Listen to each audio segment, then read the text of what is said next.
الحمد لله نحمده ونستعينه ونستغفره ونؤمن به ونتوكل عليه ونعوذ بالله من شرور أنفسنا ومن سيئات أعمالنا من يهده الله فلا مضل له ومن يضلله فلا هادي له ونشهد أن لا إله إلا الله وحده لا شريك له ونشهد أن سيدنا ومولانا محمدا عبده ورسوله صلى الله عليه وعلى آله وأصحابه وبارك وسلم تسليما كثيرا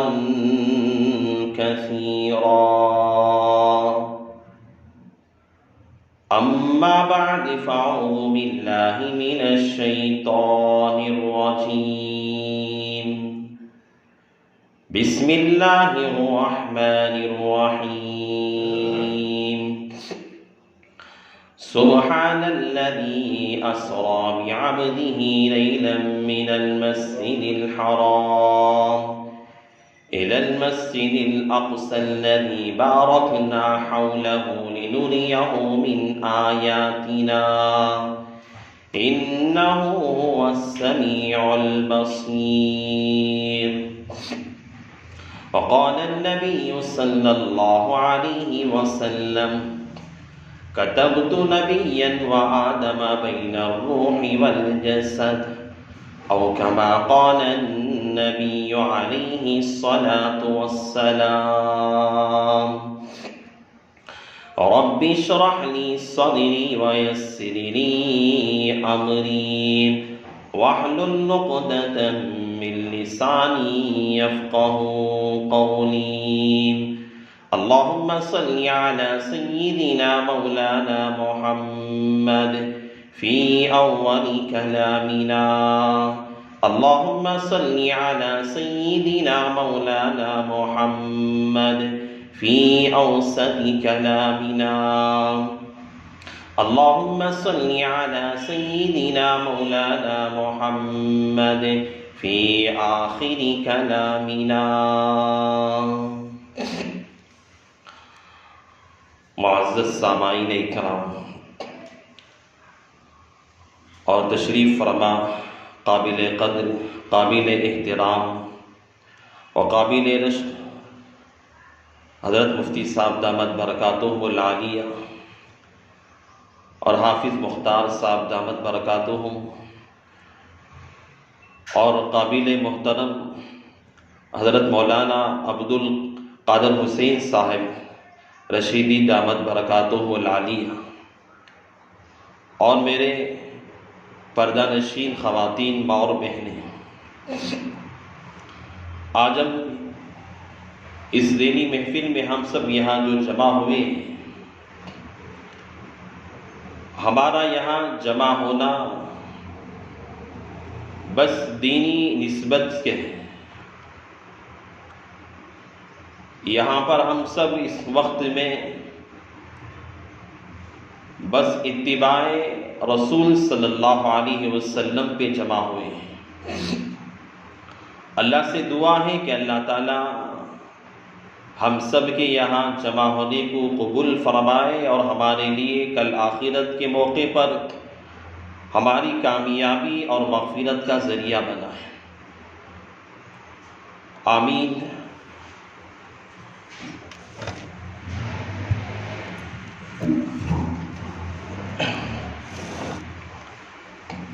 معزز خواتین اکرام، آج اس موضوع پہ مجھے بات کرنے کا حکم دیا گیا ہے. وہ موضوع ہے اللہ کے نبی علیہ الصلاۃ والسلام کو جو اللہ تبارک و تعالیٰ نے معراج پہ بلایا تھا، جب اللہ نے اپنے نبی علیہ السلام کو امام الانبیاء بنایا، امام الرسول بنایا، آج ہم تک جو دین ہمارے پاس پہنچا ہے، آج ہم جو ہمارے ماں باپ مسلمان ہیں، ہمارے بھائی بہن مسلمان ہیں، الحمدللہ ہم لوگ دینی اعتبار سے ہم مسلمان کہلاتے ہیں۔ یہ دین ہم تک ایسے ہی آسانی کے ساتھ نہیں پہنچ گیا۔ دین جو ہم تک، ہمارے گھروں تک، ہمارے ماں باپ اور ہمارے خاندان قبیلے تک جو پہنچا ہے، اللہ تعالیٰ نے یہ دین کو پہنچانے کا سلسلہ حضرات انبیاء، حضرات رسولوں سے لیا۔ دنیا میں جتنے انبیاء آئے، جتنے رسول دنیا میں آئے، سب نے اس دین کی خاطر بڑی مشقتیں اٹھائی، بڑے تکالیف برداشت کیے، بڑی صعوبتیں برداشت کی، بڑے مجاہدے کیے اور بڑی تکالیف برداشت کرنے کے بعد یہ ہم تک یہ دین پہنچا ہے۔ اسی طرح اللہ کے نبی علیہ السلام بھی دنیا کے اندر آنے کے بعد بہت سارے مشقتوں کا سامنا کرنا پڑا۔ اللہ تبارک و تعالیٰ نے جو قرآن پاک کے اندر سبحان الذی کے اندر اللہ نے جو اپنے نبی کو معراج پہ بلانے کا جو تذکرہ کیا، اللہ نے کہا سبحان الذی اسری بعبدہ لیلا من المسجد الحرام، پاک ہے وہ ذات جس نے اپنے بندے کو بلایا۔ کہاں بلایا؟ اللہ تعالیٰ نے اپنے پاس معراج میں بلایا۔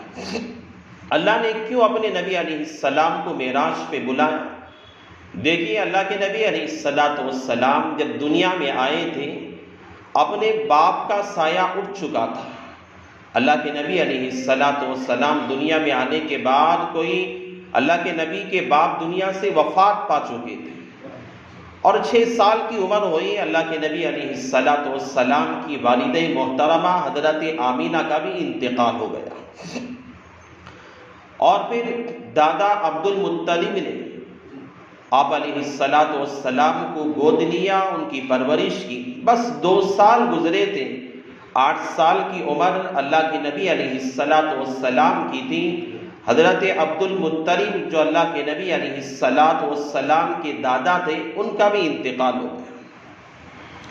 اس کم عمری کے اندر جب بچہ دنیا میں آنے سے پہلے باپ کا سایہ اٹھ چکا، 6 سال کی عمر میں ماں کا سایہ اٹھ گیا، اور پھر دادا جن کی پرورش کر رہے تھے 8 سال کی عمر میں تھے، دادا کا بھی انتقال ہو گیا۔ جب اللہ کے نبی علیہ السلام جب نبوت کے ملنے کے بعد، نبوت کے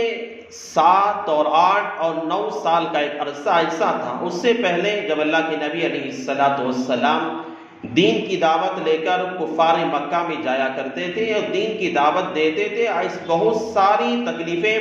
اللہ کے نبی علیہ السلام کو پہنچائی گئی۔ کوئی پاگل کہتا، کوئی نعوذ باللہ مجنون کہتا، کوئی طرح طرح کے تکالیف دیے گئے، طرح طرح سے ستایا گیا۔ اللہ کے نبی علیہ السلام کو اس کلمے کی دعوت کے پہنچانے میں بہت ساری مشقتوں کا سامنا کرنا پڑا، بہت ساری مصیبتوں کا سامنا کرنا پڑا،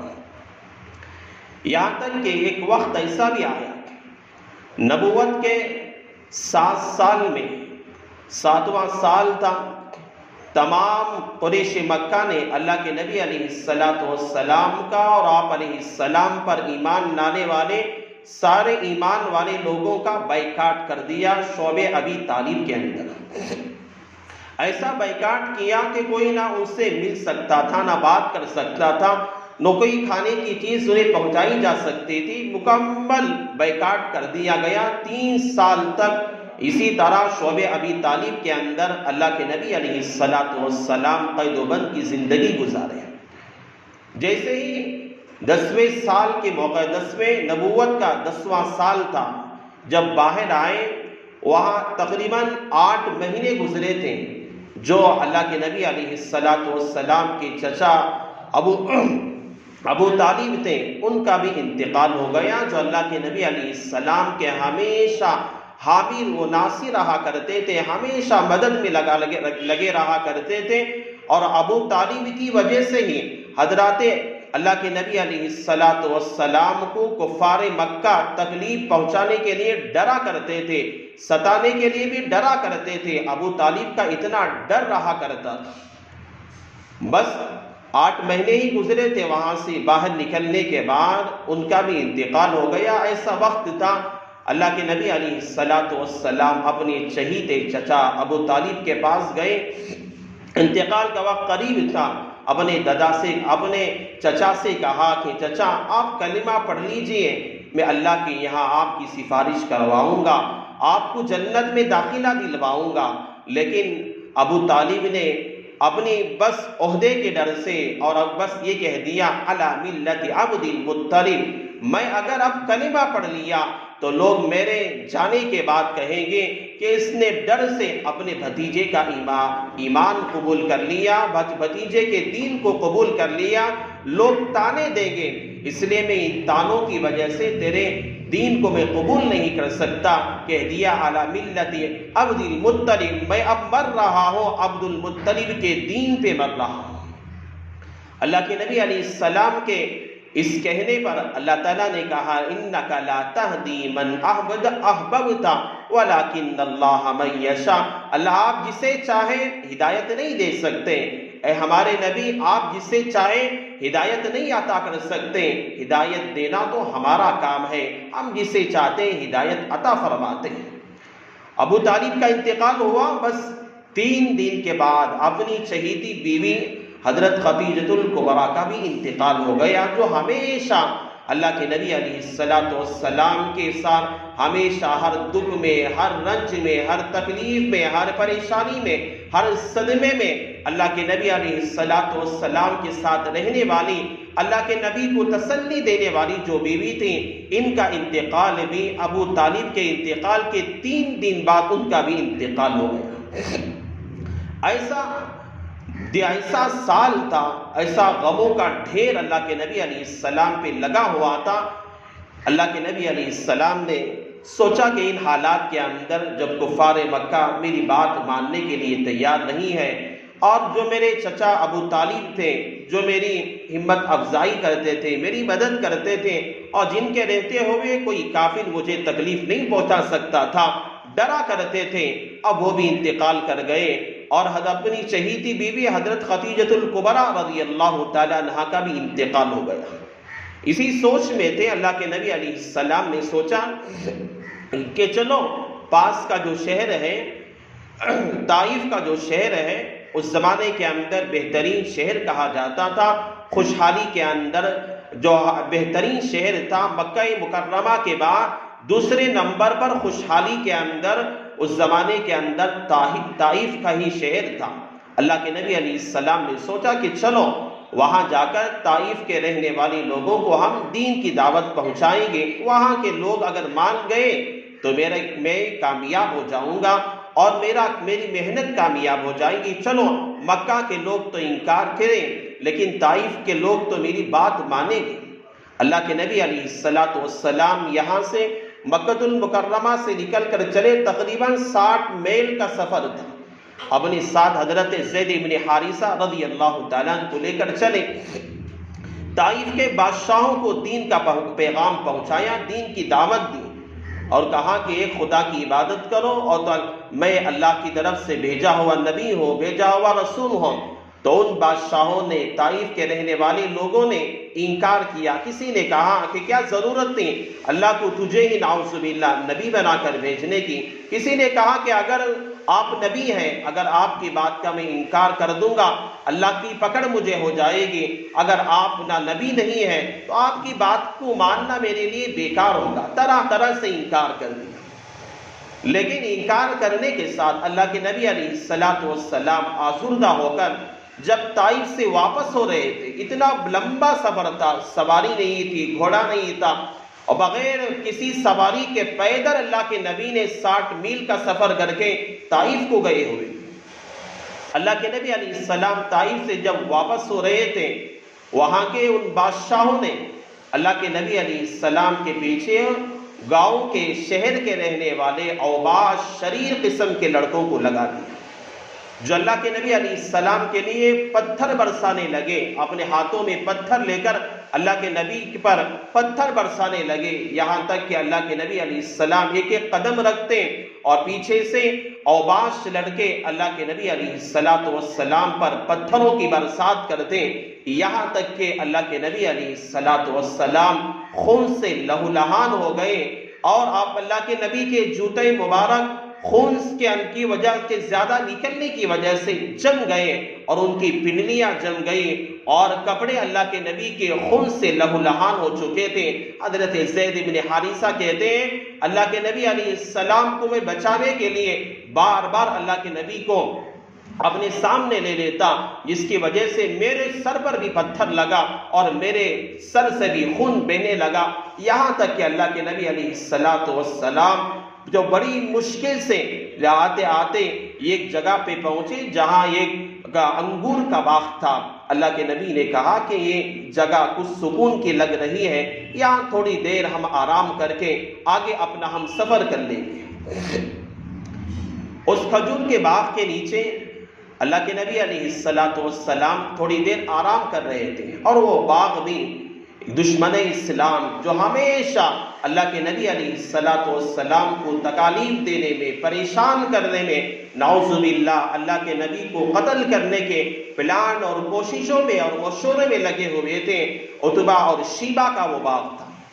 جب یہ حالت زارن دونوں نے دیکھا کہ عتبہ اور شیبہ نے یہ حالت اللہ کے نبی علیہ السلام کی دیکھی کہ خون سے لہولہان ہے،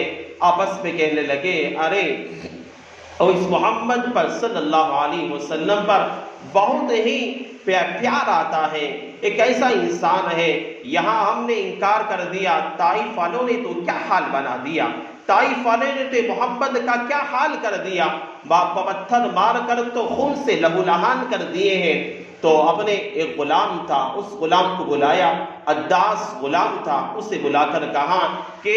انگور کاٹے اور انگور نکال کر ایک تش میں رکھا، اور عداس سے کہا کہ لے اسے لے جا کر وہاں جو سائے میں بیٹھا ہوا انسان ہے محمد ہے اسے لے جا کے دینا، کہنا کہ تجھے اپنے خاندان کا واسطہ دیتا ہوں، یہ انکار نہ کرنا۔ عداس لے کر گیا، اور اللہ کے نبی علیہ السلام سائے کے نیچے آرام فرما رہے تھے، لے جا کر انگور کا گوشہ تھا اور تش میں رکھا ہوا تھا، اللہ کے نبی علیہ السلام کے پاس رکھا، اور کہنے لگا کہ عتبہ اور شیبہ نے آپ کے لیے یہ تحفہ دے کر بھیجا ہے، اور آپ کو سلام بھیجا ہے، اور کہا ہے کہ آپ کو خاندان کا واسطہ دے کر کہا ہے کہ آپ اسے انکار نہ کرنا۔ جہاں اتنی بڑی تکلیفیں طائف والوں نے دی، اتنی بڑی تکلیف طائف والوں نے دی، جہاں ایک وقت کا دشمن اسلام بھی دیکھ کر اللہ کے نبی علیہ السلام پر ترس کھانے لگا اور کہنے لگا کہ رے طائف والوں نے کیا حال بنا دیا۔ اللہ کے نبی علیہ السلام انگور لیے اور اپنے منہ میں ڈالا اور کہا بسم اللہ الرحمن الرحیم۔ تو جو غلام آیا ہوا تھا وہ بھی پریشان ہو گیا، ارے آج تک میں نے یہ الفاظ اتنے سالوں سے اس شہر میں رہ رہا ہوں، میں نے آج تک ایسے الفاظ میں نے کسی سے نہیں سنے۔ اللہ کے نبی علیہ السلام سے پوچھا آپ کون ہیں؟ اللہ کے نبی نے کہا کہ میں اللہ کی طرف سے بھیجا ہوا نبی اور رسول ہوں۔ تو وہیں اللہ کے نبی علیہ السلام کے ہاتھوں کو اس نے چومنے لگا اور پیشانی پہ بوسہ دیا، اللہ کے نبی علیہ السلام کے ہاتھ پہ ایمان قبول کر لیا۔ یہ لمبا واقعہ ہے۔ اللہ کے نبی طائف سے واپس ہوئے، تو واپس آنے کے بعد اللہ تبارک و تعالیٰ نے دیکھا کہ جب سب لوگوں کا سایہ ختم ہو گیا اور سب مدد کرنے والے ختم ہو گئے، بیوی تھی چلی گئی، چچا تھے چلے گئے، اور ماں کا سایہ اڑ گیا، باپ کا سایہ چلا گیا، دادا کا سایہ چلا گیا، کوئی حامی و ناصر نہیں تھا، کوئی مدد کرنے والا نہیں تھا۔ اللہ تبارک و تعالیٰ نے أَلَمْ يَجِدْكَ يَتِيمًا فَآوَىٰ، اللہ کے نبی سے کہا کہ ہم آپ کو یتیم نہیں چھوڑے ہیں۔ اللہ کے نبی علیہ السلام کو اللہ نے اس سارے صدمے اٹھانے کے بعد، جب اللہ کے نبی اتنی زیادہ تکلیفوں کے اندر تھے، اتنی زیادہ پریشانی کے اندر تھے، ایک مرتبہ اللہ کے نبی علیہ السلام حضرت ام ہانی کے یہاں آرام فرما رہے تھے۔ روایات کے اندر مختلف باتیں ہیں کہ اللہ کے نبی علیہ السلام حتیم میں سو رہے تھے، بعض میں ہے کہ اپنے گھر کے اندر آرام فرما رہے تھے، بعض روایاتوں کے اندر ہے کہ شعب ابی طالب کے اندر آرام فرما رہے تھے، لیکن بہت زیادہ قابل ترجیح جو روایت ہے کہ ام ہانی رضی اللہ تعالیٰ عنہا کے گھر میں تھے اور آرام فرما رہے تھے۔ حضرت جبرائیل اور حضرت میکائیل علیہ السلام چھت سے اللہ کے نبی علیہ السلام کے پاس آئے، اللہ کے نبی علیہ السلام سے کہا کہ اللہ آپ کو بلا رہے ہیں، اللہ نے آپ کو یاد کیا، اللہ آپ کو دعوت دیے، آپ کو بلا رہے ہیں۔ دنیا والوں کو اللہ بتانا چاہتے ہیں کہ اپنے نبی کا مقام اور مرتبہ کتنا ہے۔ جب سارے سہارے کٹ گئے، اللہ تعالیٰ نے جب اللہ کے نبی علیہ السلام کو معراج پہ بلا کر اللہ کے نبی علیہ السلام کو جنت اور جہنم کے مشاہدے کروا کر اللہ کے نبی علیہ السلام کو آسمانوں کی سیر کروا کے اللہ کے نبی علیہ السلام کو اللہ تبارک و تعالی سارے انبیاء کی امامت کروا کے اللہ بتانا چاہتا تھا کہ یہ نبی علیہ السلام آخری نبی ہے۔ ایسے مقام پہ اللہ کے نبی علیہ السلام کو اللہ نے پہنچا جہاں تک کوئی نہ پہنچا تھا نہ پہنچ سکے گا، اور جس کی اللہ تعالیٰ نے معراج پہ بلا کے یہ بتا دیا یہ نبی آخری نبی ہے، ان کے بعد کوئی نبی پیدا نہیں ہونے والا ہے، یہ نبی آخری نبی ہے، اور اللہ تعالیٰ نے مقام اور مرتبے کے اعتبار سے بتا دیا ان کے مقام تک کوئی اور نبی نہیں پہنچ سکتا۔ اللہ کے نبی کو لیے اور لے کر مسجد حرام پہ گئے۔ مسجد حرام میں اللہ کے نبی علیہ السلام کو شق صدر کیا گیا، اللہ کے نبی کے سینے کو چاک کیا گیا، اور آسمان سے بہت سارے نور کا ایک سونے کے تشت میں انوارات و برکات کو لائے گئے، اور اللہ کے نبی علیہ السلام کے دل اور سینے کو زمزم کے پانی سے دھویا گیا، اور اللہ کے نبی علیہ السلام کے سینے کے اندر ان انوارات الہیہ اور برکات کو اللہ کے نبی علیہ السلام کے سینے میں ڈالا گیا۔ 4 مرتبہ اللہ کے نبی علیہ السلام کو شق صدر کیا گیا، یعنی آپریشن کر کے اللہ کے نبی علیہ السلام کے دل کو نکال کر زمزم کے پانی سے دھو کر اسے صاف کر کے اور انوارات الہیہ کو اللہ کے نبی کے سینے میں ڈالا گیا اور اسے پیاک کر دیا گیا۔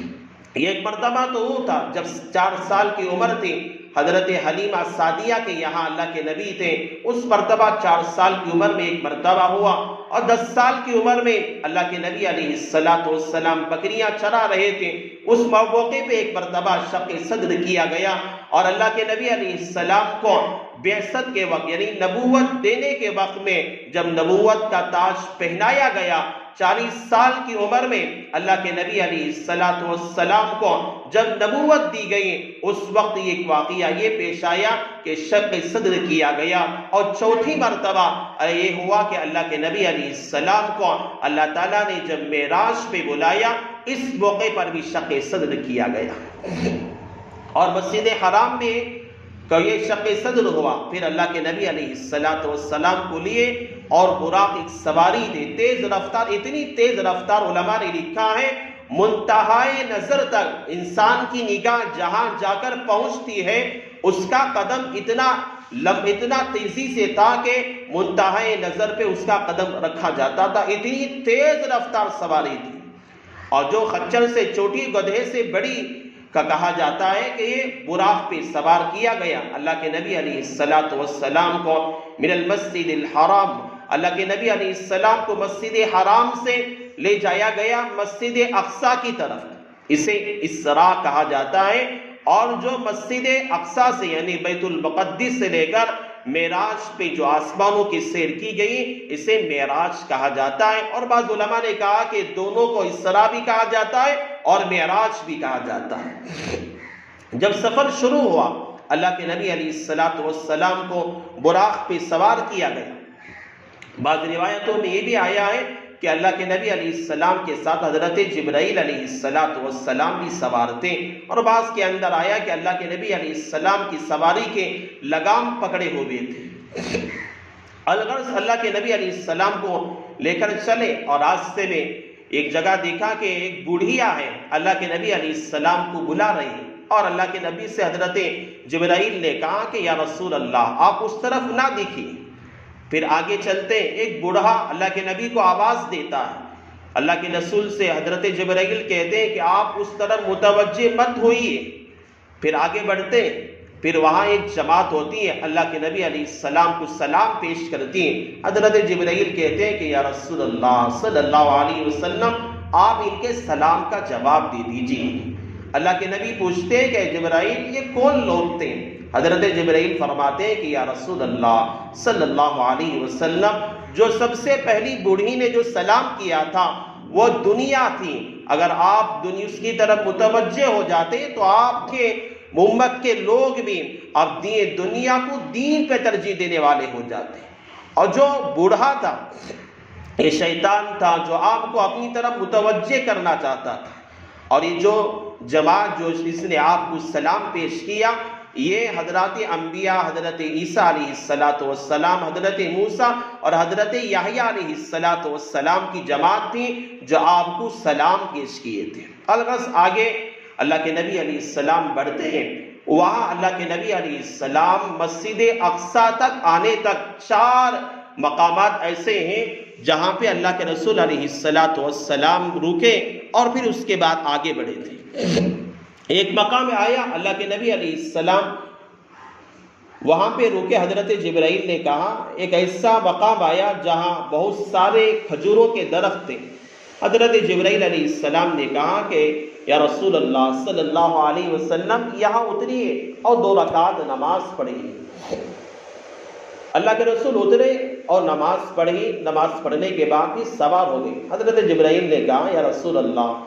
صلی اللہ علیہ وسلم آپ جانتے ہیں یہ کون سا مقام ہے؟ اللہ کے رسول علیہ السلام نے کہا کہ میں نہیں جانتا۔ حضرت جبرائیل نے کہا یہ مقام یثرب ہے، یعنی مدینہ منورہ ہے،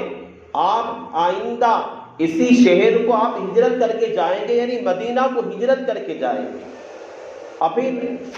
دوسرا اسٹاپ جو آتا ہے اللہ کے نبی علیہ السلام ایک جگہ آتی ہے اور وہ بہت سفید جگہ ہوتی ہے، مقام بہت زیادہ سفیدی میں رہتا ہے۔ حضرت جبرائیل اپنی سواری کو رکاتے ہیں اور رکا کر اللہ کے رسول سے کہتے ہیں یا رسول اللہ اتریے اور آپ یہاں پر بھی 2 رکعت نماز پڑھ لیجیے۔ اللہ کے نبی علیہ السلام اترتے ہیں اور وہاں پر بھی 2 رکعت نماز ادا کر لیتے ہیں، اور اللہ کے نبی پوچھتے ہیں یہ کون سی جگہ ہے؟ یہ کہتے ہیں مقام مدین ہے جہاں حضرت شعیب علیہ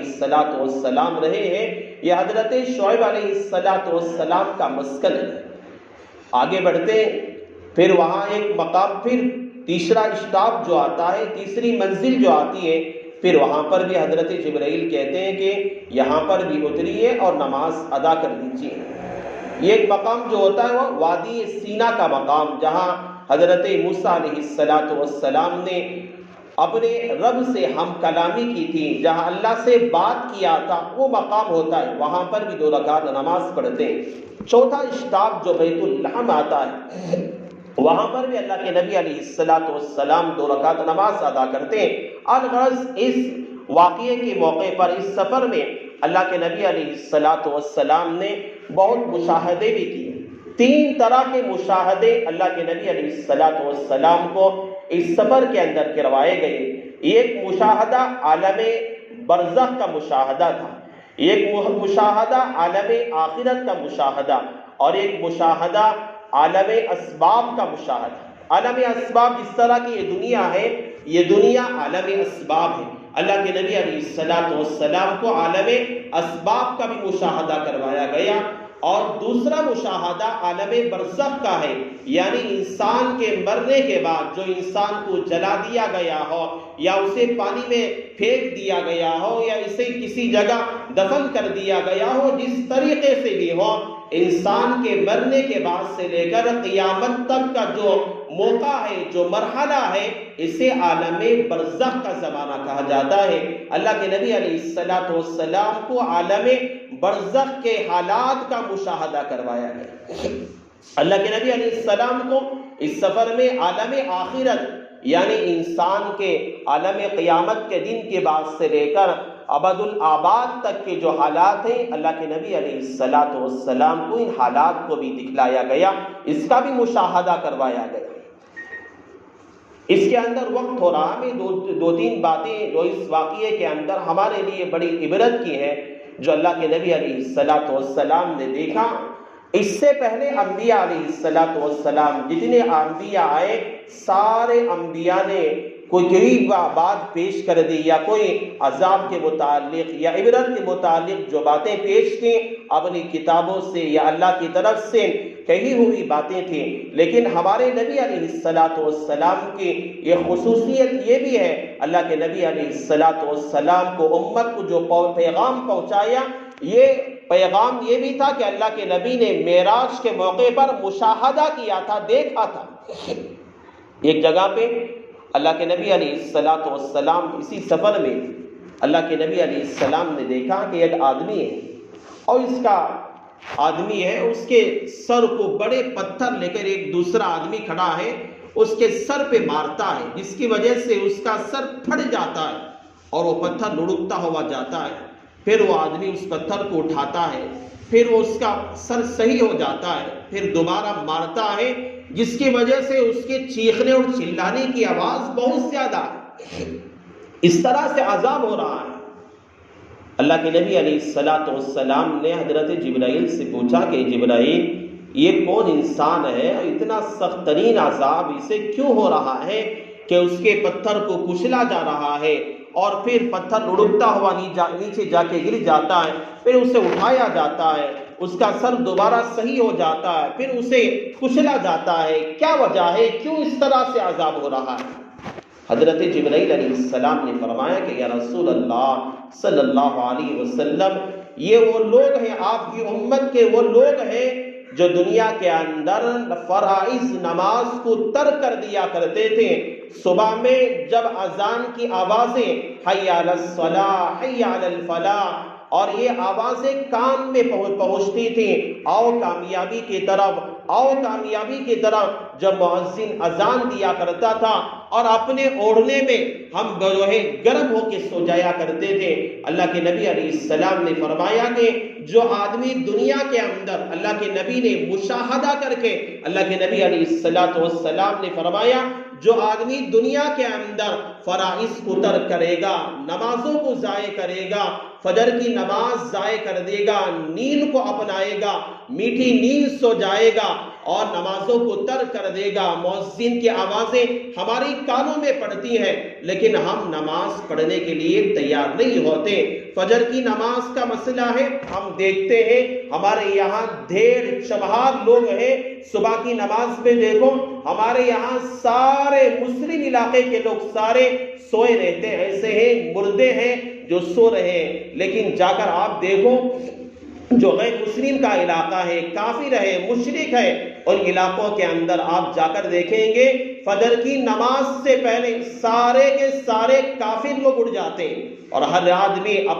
ہر عورت اپنے گھر کی صفائی میں لگی ہوئی ہے، اپنے آنگن کی صفائی میں لگی ہوئی ہے، اپنے برتن کی صفائی میں لگی ہوئی ہے، اور اپنے کپڑوں کی صفائی میں لگی ہوئی ہے۔ لیکن افسوس کا مقام ہے، آج ہمارے گھروں کا حال ایسا بن گیا، آج ہمارا حال ایسا بن گیا ہے کہ ہم راتوں میں بہت تاخیر سے سویا کرتے ہیں، بہت آرام سے سویا کرتے ہیں۔ رات میں ہم آرام سے ٹی وی وغیرہ دیکھ کر، ہم رات میں آرام سے پوری مکمل سیریل دیکھ کر ہم سوتے ہیں، مکمل فلمیں ہم دیکھ کر سوتے ہیں، اور رات میں 12-1 بجے تک بیکار کی گپ شپ میں اپنا وقت ضائع کر دیتے ہیں۔ جب صبح کی نماز کا مسئلہ آتا ہے، ہم صبح میں اٹھا نہیں کرتے، 9 بجے ہم اٹھا کرتے ہیں، 10 بجے ہماری نیند بیدار ہوتی ہے، ہم 8 بجے اٹھا کرتے ہیں۔ اللہ کے نبی علیہ الصلاۃ والسلام نے فرمایا اگر اس طرح کا معاملہ ہے، کل قیامت کے دن انسان کے مر کے جانے کے بعد عالم برزخ کے اندر انسان کو نماز کے ترک کرنے پر اور فرائض کے ترک کر دینے پر، فرض نمازوں کے جان بوجھ کے چھوڑ دینے پر اللہ کے یہاں اسی طرح کا عذاب دیا جائے گا۔ اور ایک مقام پہ اللہ کے نبی علیہ السلام نے دیکھا کہ بہت سارے لوگ ہیں جو جہنم کے اندر ہیں اور جہنم کے کانٹے ہیں اور پتھر ہیں اسے چبا رہے ہیں، اور جس کی وجہ سے ان کے منہ سے خون بہہ رہا ہے، اور وہ کانٹے جہنم کے اور پتھر ہیں اسے چبا رہے ہیں، اور چیخ و پکار جہنم کی ہے، بہت زیادہ تڑپ رہے ہیں۔ اللہ کے نبی علیہ السلام نے حضرت جبرائیل سے پوچھا کہ یہ کون لوگ ہیں جو اس طرح کانٹے چبا رہے ہیں، پتھر چبا رہے ہیں، اس طرح کا عذاب یہ کن لوگوں کو ہو رہا ہے؟ حضرت جبرائیل علیہ السلام نے فرمایا یا رسول اللہ صلی اللہ علیہ وسلم، یہ آپ کی امت کے وہ لوگ ہیں جو دنیا میں غیبتیں کیا کرتے تھے، جو دنیا میں ایک دوسرے کے عیوب تلاش کیا کرتے تھے، ایک دوسرے کے بارے میں بری باتیں کیا کرتے تھے، پیٹھ پیچھے ان کی برائی بیان کیا کرتے۔ آج ہمارا حال کیا ہے؟ بالخصوص ہم عورتوں کا کیا حال ہم نے بنا رکھا ہے؟ ہمیشہ ایک دوسرے کی غیبتوں میں لگ جاتے ہیں، ہمیشہ ایک دوسرے کی برائی میں لگ جاتے ہیں۔ گھر کا کام کاج ہم نے کر لیا، گھر کا کام ختم ہو گیا، ختم ہونے کے بعد جہاں پر بھی دینی مجلس آج ہماری محفوظ نہیں ہے، شادی بیاہ کا موقع ہو جائے، تفریحات کا موقع ہو جائے، کوئی رشتہ دار باہر سے آ جائے، خاندان کی کوئی عورت آ جائے، بس ملنے کے بعد ہمارا سب سے پہلا ایک ہی کام ہوتا ہے عورتوں کا کہ سب سے پہلے ایک دوسرے کی غیبتیں، فلاں ایسی ہے، فلاں ایسی ہے، فلاں ایسی ہے، فلاں کا عیب ایسا ہے، فلاں اس طرح کیا کرتی ہیں۔ اگر ہم اس طرح کا ہم اپنی زندگی میں معمول بنائیں گے، اس طرح ایک دوسرے کی غیبتیں کرتے رہیں گے، اللہ کے نبی علیہ السلام نے معراج کے موقع پر یہ مشاہدہ کیا کہ غیبت کرنے والے لوگوں کا انجام اس طرح ہوا کرتا ہے۔ ایک دوسری جماعت کو اللہ کے نبی علیہ السلام نے دیکھا کہ بہت بڑا پیٹ ہے، پہاڑ اور ہانڈیوں کی طرح پیٹ ہے، اور ان پیٹوں کے اندر بڑے بڑے سانپ ہیں، بڑے بڑے بچھو ہیں جو انسان کے پیٹ میں ڈس رہے، کاٹ رہے۔ حضرت جبرائیل علیہ السلام سے اللہ کے نبی علیہ السلام نے پوچھا یہ کون لوگ ہیں؟ اتنے بڑے بڑے پیٹ ہیں، اٹھنا چاہتے ہیں لیکن اٹھ نہیں سکتے، بڑے بڑے پیٹ ہیں اور ان کے پیٹوں کے اندر بڑے بڑے سانپ ہیں، بچھو ہیں اور جنہیں ڈس رہے ہیں، اور یہ اٹھنا نہیں چاہتے ہیں، اٹھ نہیں سکتے، تکلیف کے بارے چیخ و پکار میں لگے ہوئے، یہ کون لوگ ہیں؟ اللہ کے نبی علیہ السلام سے حضرت جبرائیل علیہ السلام نے فرمایا یا رسول اللہ صلی اللہ علیہ وسلم، یہ آپ کی امت کے وہ لوگ ہیں جو دنیا کے اندر رہ کر سود کھایا کرتے تھے، سودی کاروبار کیا کرتے تھے۔ آج ہمارے یہاں عورتوں میں اتنا زیادہ سودی مسئلہ اتنا زیادہ پھیل گیا ہے، اتنا زیادہ کہنے کے لیے ہمارے یہاں، ہمارے محلے کے اندر، ہمارے شہر کے اندر پہلے سنا کرتے تھے سودی کاروبار کرنے کے لیے سیٹ لوگ کا سودی کاروبار کرتے ہیں، یا کوئی چٹ فنڈ چلانے والا ہے وہ سودی کاروبار کرتا ہے۔ اب یہ سب ختم ہو گیا۔ 10,000 روپیے ہے، 15,000 روپیے، 50,000 روپیے کوئی عورت اپنے گھر میں لے کر رکھ دیتی ہے۔ ارے بیڑیاں کون بنے گا؟ آج کے عورتوں میں ایسا مسئلہ ہے، صبح سے لے کر شام تک 500 بیڑیاں بنے گی، 1000 بیڑیاں بننے پر 200 روپے مزدوری۔ اتنی کئی کو تکلیف میں اٹھانا، اتنی پریشانی کیوں اٹھانا؟ رات میں 12 1 بجے تک ایسی بھی مخلص عورتیں ہمارے یہاں تھی جنہوں نے بیڑیاں بن کر اپنی بچوں کی زندگی کو بنایا۔ ایسی بھی عورتیں ہمارے یہاں گزری ہیں جن کے شوہر کا سایہ ختم ہو گیا، لیکن اپنے بچوں کو بیڑیاں بن کر جن کے فیوچر کو سنبھالا، جن کے مستقبل کو کامیاب بنایا۔ لیکن ایسی عورتیں آج پیدا ہو گئی اور ایسی ہماری عادتیں بن گئی ہیں، یہ ساری محنت مزدوری ہم نے چھوڑ رکھا۔ 10,000 روپیے ہے یا 20,000 روپیے ہے، ہم نے 5,000 کسی کو ہم نے سود پہ دے دیا، بڈی پہ دے دیا، مہینے میں اتنا بڈی دینا مجھے، 5,000 پہ اتنی بڈی، 10,000 پہ اتنی بڈی، 20,000 پہ اتنی بڈی، بس گھر بیٹھے بڈی بڑھتے رہے گی۔ ایک مہینہ نہیں دیا، دوسرے مہینے میں اس سے ڈبل، تیسرے مہینے میں اس سے ڈبل، 5,000 جیسے ہیں اسی طرح رہیں گے۔ بیچارہ بیچاری جو بھی پریشان ہے، مصیبت کے اندر ہے، اس کا قرض جو ہے اپنی جگہ 10,000 ہے، 20,000 ہے، 15,000 ہے، اپنی جگہ رہے گا، لیکن ہر مہینے بڈی دیتے رہے گی۔ یہ سود ہے، ناجائز ہے، حرام ہے۔ اور یہ عورتیں اسے جو ہے اپنی حلال غذا سمجھ کر بیڑیوں کا کٹا اپنے جو ہے ہٹا کر اسے ہی اپنا ایک کاروبار بنا کر ہمارے یہاں زندگی گزارنے والی بہت ساری عورتیں ایسی ہو گئی ہیں. مجبوری الگ بات ہے، لیکن یہ پیسہ کمانے کا ایک ذریعہ ہم لوگوں نے بنا لیا ہے. یہ مردوں سے زیادہ ہمارے یہاں عورتیں اس کام کو کر رہی ہیں. اس لیے خدا کا واسطہ ہے، اللہ کے نبی علیہ السلام نے معراج کے اس موقع پر اللہ کے رسول علیہ السلام نے دیکھ کر بتایا کہ اگر اس طرح کا معاملہ ہمارے پیٹوں میں حرام غذائیں جائے گی، ہمارے بچے ہیں، سودی پیسہ ہے یا چٹ فنڈ کا پیسہ ہے، یا ہم نے جو بڈی کا پیسہ 5,000 روپے ہم نے اتنے روپے لے کر اپنے بچوں کی پرورش کی،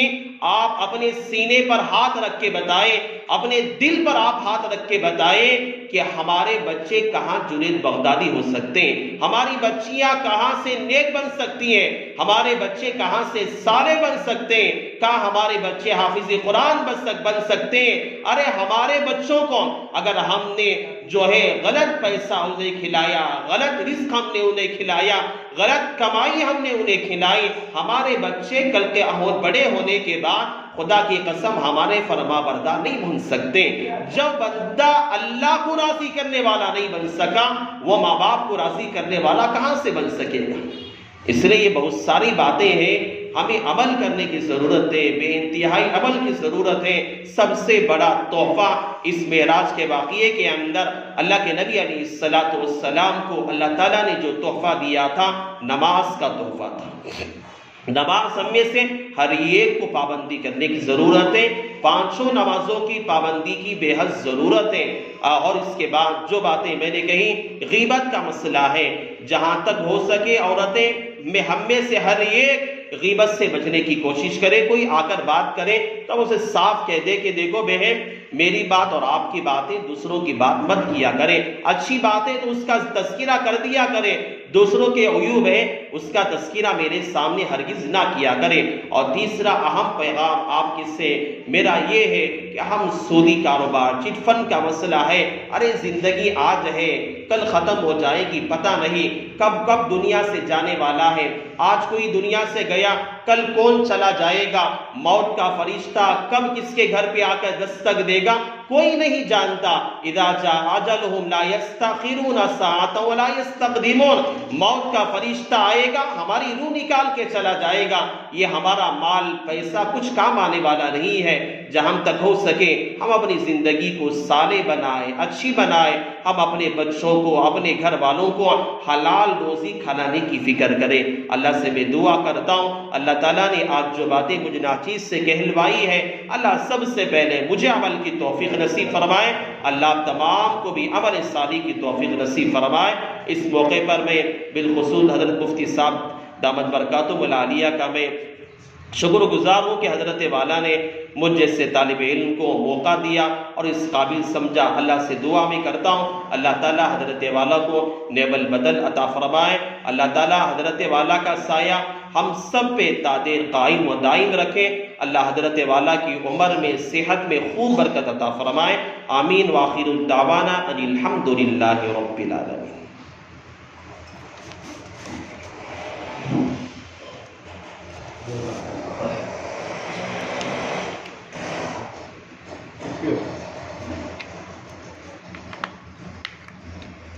اللہ تبارک و تعالیٰ جزائے خیر عطا فرمائے.